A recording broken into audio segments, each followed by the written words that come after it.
What is the biggest obstacle that stands in the way of answering how to cause a change? Things that we all know it, or at least we fool ourselves that we know it.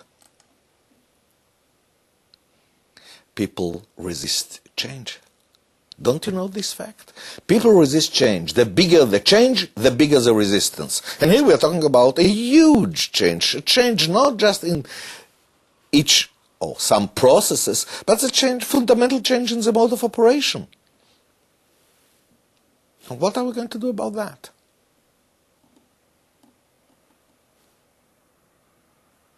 May I suggest the way?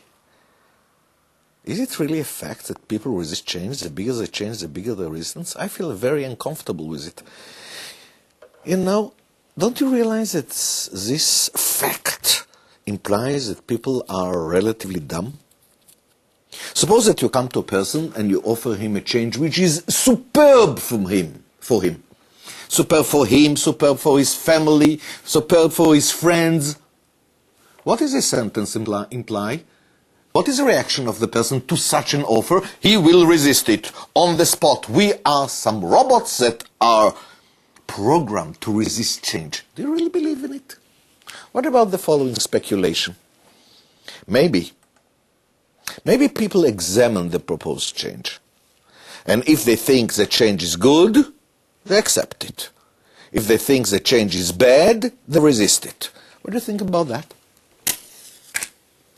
As long as you contemplate that the second sentence is correct, or might be correct, don't you realize that none of these two sentences is really a fact? They are just what?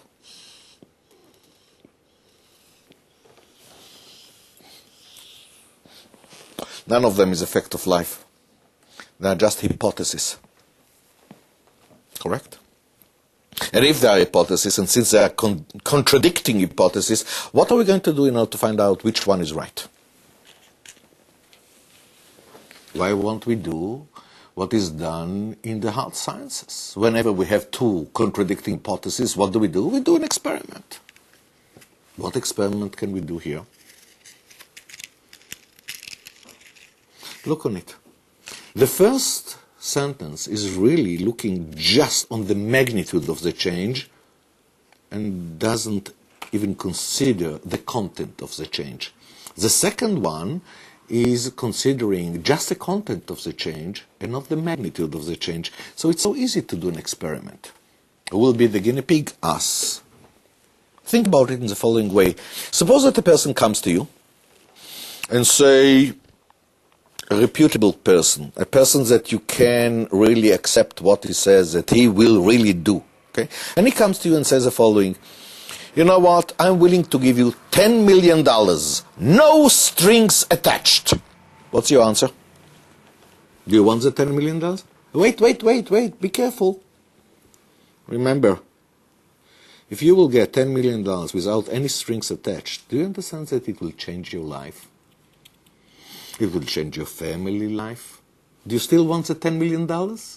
If the answer is yes, show me where is resistance to change. Which one of the two sentences is probably correct? But what does it mean? It means two different things.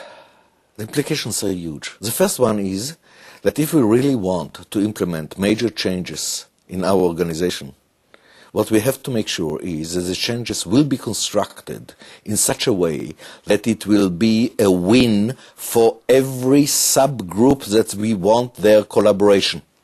It's enough to have one subgroup that the proposed change is not good for them and they will resist. And then, of course, the implementation will go into the wall. So all the changes that we are talking about must be a win-win for everyone. And the second question that comes up immediately is, what do really people want? Just money? Don't you know the Maslow scale? And if you really look in an organization, you will find out that everyone, in the top and more so at the bottom, what they want is stability. We want to know that we have a job tomorrow, we want to know what we are doing, and please stop to change things on us all the time. Stability is key in every aspect of stability. Which means, if we want that we will not have big problems in implementations. We have to make sure that our solution is a win-win for everyone, and our solution increases the stability of people rather than straight giving a fear